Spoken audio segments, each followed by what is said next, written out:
খাদ্য আমাদের মৌলিক অধিকার।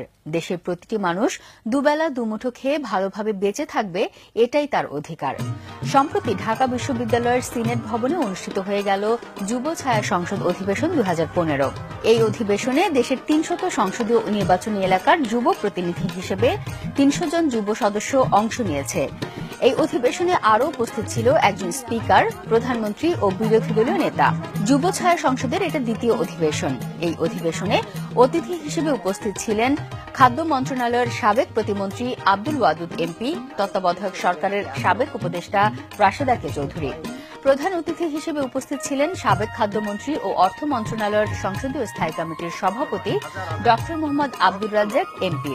অনুষ্ঠানটিতে সভাপতিত্ব করেন বিশিষ্ট অর্থনীতিবিদ ও পল্লী কর্মসহায়ক ফাউন্ডেশনের চেয়ারম্যান ড কাজী খলিকুজ্জামান আহমদ। অনুষ্ঠানটির আয়োজন করেন হাঙ্গার ফ্রি ওয়ার্ল্ড ও অক্সফ্যাম সহ 26টি স্বেচ্ছাসেবী সংগঠন। এই যুব ছায়া সংসদ অধিবেশনের মাধ্যমে নির্বাচিত সাংসদ সহ বক্তারা সবাই খাদ্য অধিকার আইন প্রণয়নের দাবি জানান। আয়োজকদের মতো আমরাও চাই অবিলম্বে খাদ্য অধিকার আইন প্রণয়ন ও তার বাস্তবায়ন হোক।